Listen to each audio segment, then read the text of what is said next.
was a quiet evening when I first noticed him. He was in his mid-20s, with a strong, confident stride and a smile that seemed a little too rehearsed. I remember my husband, John, and I were sitting on the front porch enjoying our evening tea when he pulled up to the house next door in a sleek black car that looked like it belonged in a magazine. I remember thinking, what a nice guy. He's probably just moved in. And he was. His name was Matt. Matt seemed like the perfect neighbor, young, friendly, and always eager to chat. He would wave to us every time he pulled into the driveway and even stopped by a few times to say hello. We would talk about small things, like how he was settling into the neighborhood, or how busy work kept him. He told us he worked in tech, something to do with software, he said. He'd recently moved here from another state for a new job. He seemed really down to earth, and I liked him right away. At first, everything was normal. I'd see him working in his yard, walking his dog, and coming and going like a regular guy. But then, a girl started showing up at his house. She first appeared on a Wednesday afternoon. It was one of those bright, sunny days, and I was out watering the plants when I saw her. A striking woman with bright red hair, dressed in an outfit that screamed attention. She drove a flashy convertible, and the moment I saw her, I knew she wasn't just any ordinary woman. She was beautiful, no doubt about that, but there was something about her demeanor that felt off. She wasn't exactly friendly, just distant, but she came over frequently. Every time Matt was out, she'd show up, and each time she'd stay longer.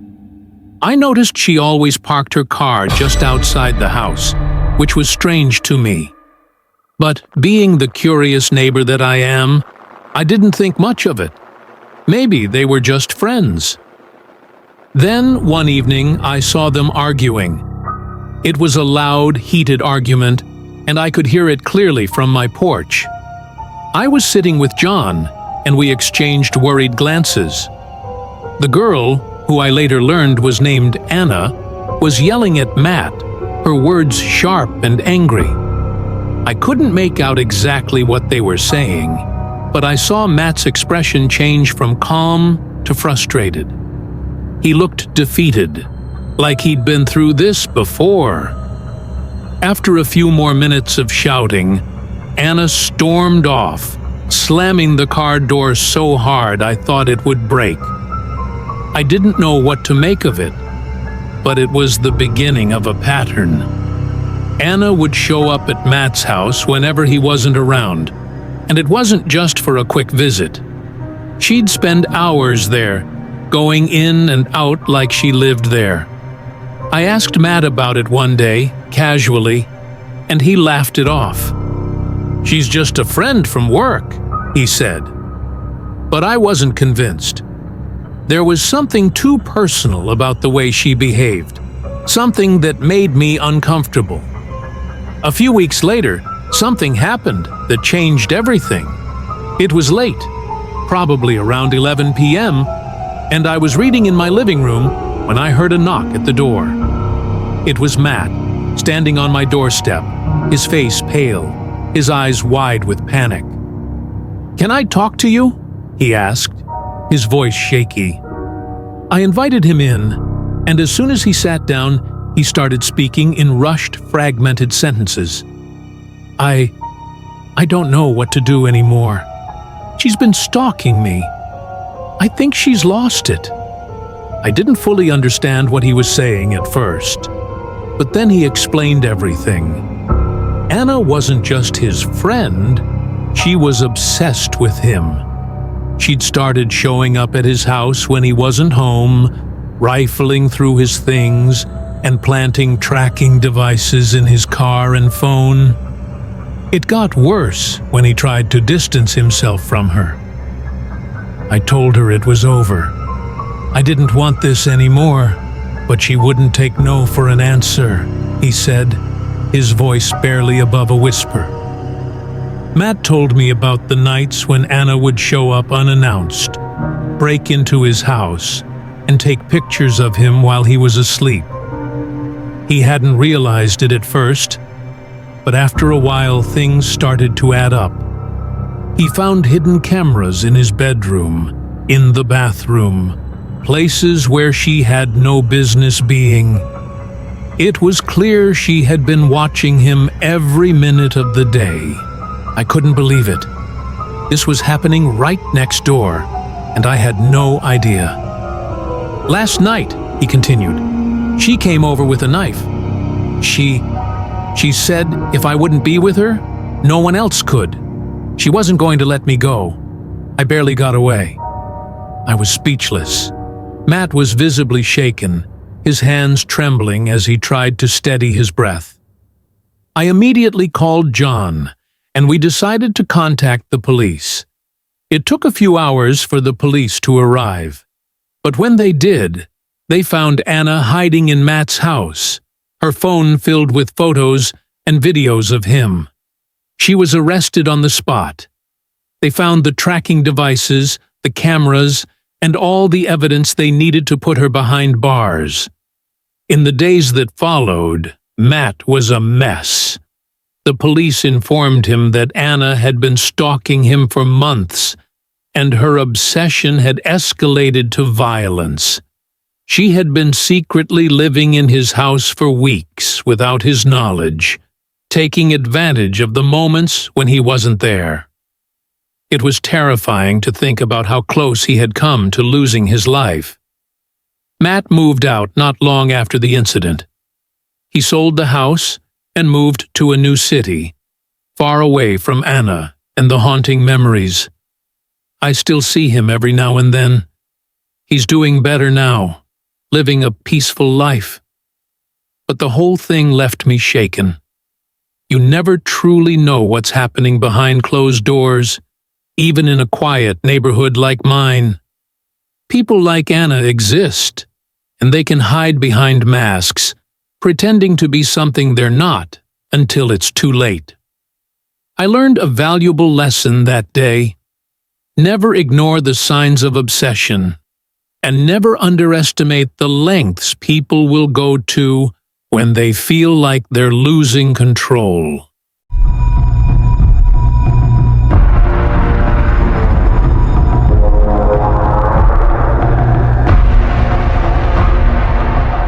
James, a 23-year-old college student, was sitting alone in his dimly lit apartment, working on his final paper.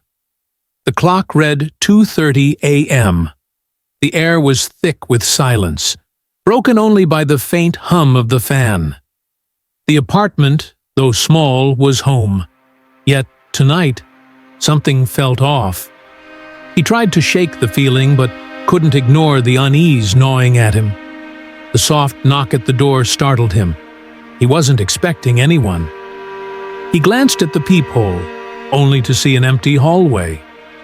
Frowning, he opened the door, finding nothing but a small, crumpled piece of paper on the ground. Picking it up, he unfolded it to reveal a single line of messy handwriting. "I see you." His stomach turned, but he quickly closed the door and locked it. This was absurd. Trying to move past it, he resumed his work. However, that night, strange sounds began coming from the walls. A faint scraping, like nails dragging across drywall. James froze, listening. It was so subtle, but it was real. His heart raced as he stood up and walked toward the wall. He knocked on it, but the scraping stopped. For a moment, everything felt normal again, but the feeling of being watched lingered in the air. Hours passed, and James grew tired. The next morning, after barely sleeping, he noticed another crumpled piece of paper on the kitchen counter. This time, the message was different. "You should have listened." Fear settled deep in his bones. He looked around his apartment, the silence amplifying the dread building in him. His phone buzzed in his pocket, startling him. It was a text from an unknown number. "I know where you are." He almost dropped the phone in his panic.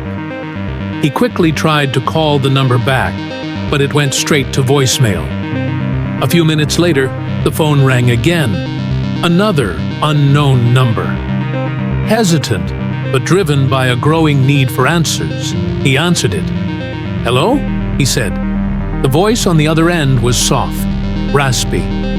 "I see you," the voice whispered before the line went dead. James felt sick. What was happening? Who was doing this? He couldn't shake the thought that he was being watched, that someone was inside his walls, inside his life. That night, things escalated. James was sitting on the couch, his laptop open in front of him, when he heard the scraping sound again, closer this time. He stood up, walking to the wall and knocking on it again. But this time the scraping grew louder, frantic, like something or someone was moving behind the drywall. He could feel the panic rising in his chest, but then it stopped, leaving him frozen in terror. The following day, James went to the property manager's office. He demanded answers about the woman who had been watching him, the one who had left the paper. The property manager's face grew tense as he looked at James, as if avoiding eye contact.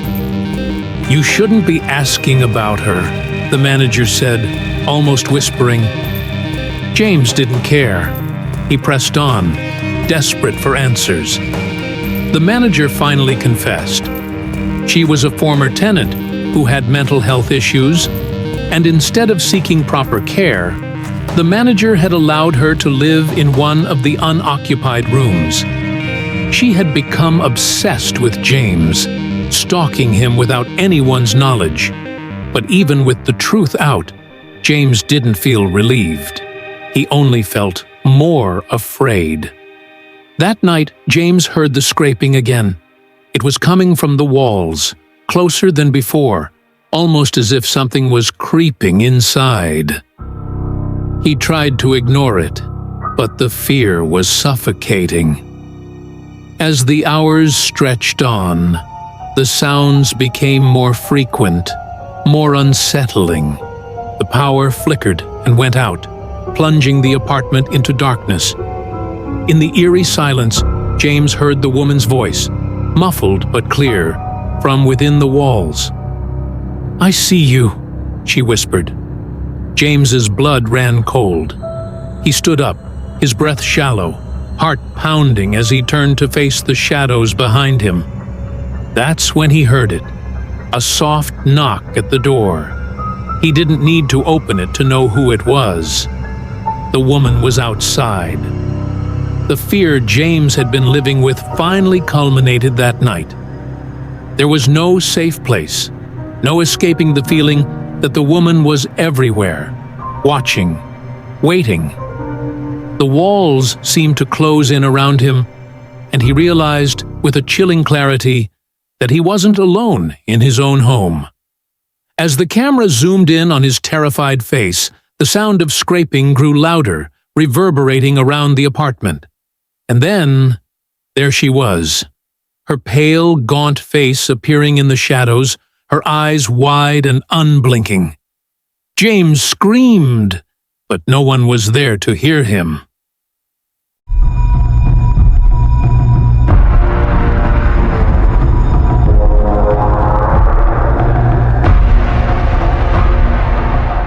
Alex had moved to a new neighborhood, hoping for a fresh start.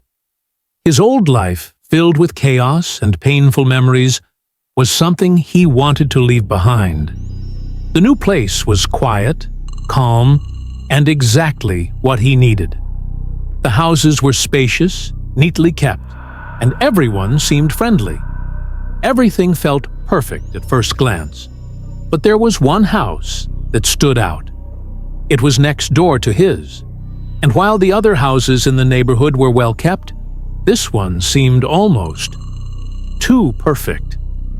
a large, sprawling home that seemed to take up more space than necessary. The property was always quiet, the driveway often empty, and there was an eerie stillness around it that Alex couldn't shake. He told himself it was just his imagination, but that house intrigued him. One day, he decided to finally meet the man who lived there. Damon, he learned, was around his age, maybe a few years older. He worked in finance and lived alone in the huge house. That alone was a surprise. For a house that big, who would want to live there alone? Still, Damon was friendly, inviting Alex inside. They talked about various things, and Alex asked if he ever had any visitors. Damon assured him it was just him, living a quiet life. Alex found that odd, but didn't press further. Days went by, and Alex's curiosity about the house next door grew. He saw Damon's car parked in the driveway all the time. But every time he looked out the window, there was no sign of Damon, no visitors, no movement. Just silence. It was like the house was stuck in time. Then one night, around 2 a.m., Alex woke up to loud music. It was blaring from Damon's house. Thinking it was a party, Alex looked outside. To his surprise, there were several cars parked in the driveway. 7, maybe more. He couldn't remember seeing that many cars there before. But when he decided to confront Damon about the noise, he knocked on the door, but no one answered. He texted Damon, but there was no reply. The next morning, Alex knocked again, harder this time. Still nothing. The door was unlocked. His curiosity pushed him to go inside, and when he did, the silence hit him like a wall. The house was eerily still, the air thick with an unsettling quietness. There were no signs of a party, no glasses, no food, no decorations, just emptiness. It was like the party had never happened. But there was something else. The music. It wasn't live. It was a recording, playing on a loop, the same song over and over again. Alex began to feel uneasy. He walked through the house, noticing more strange details. The house felt off. The more he walked, the more he realized something wasn't right. That's when he found a door leading to the basement. A faint light shone from underneath, and Alex, unable to resist, walked down the stairs. What he saw in the basement made his blood run cold. A group of men, older, dressed in work clothes, stood around something.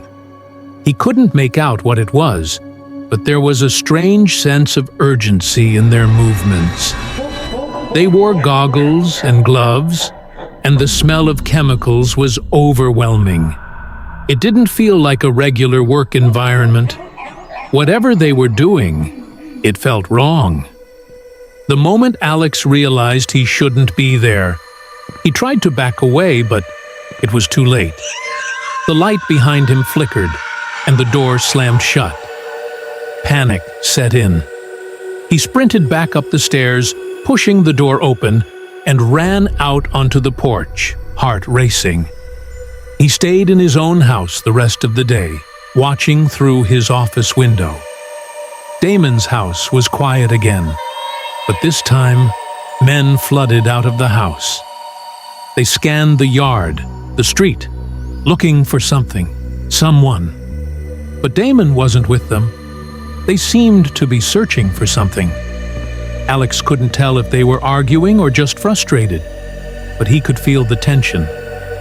The next day, Damon's car was gone, and the house began to look abandoned.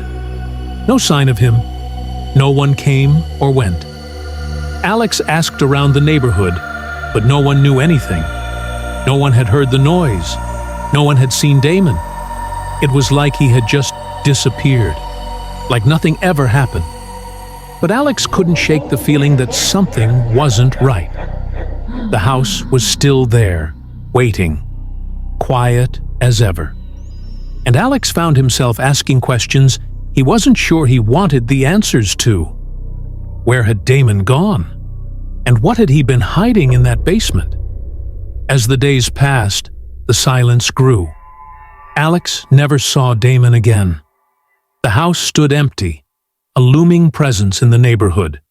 And now, every time Alex looked out the window, he couldn't help but wonder what really happened there, what he had discovered, and what was still hidden within those walls. The mystery of the house next door lingered in the air, and Alex, caught in a web of paranoia and curiosity, couldn't decide if he should let it go, or if the truth was something he needed to uncover, no matter the cost.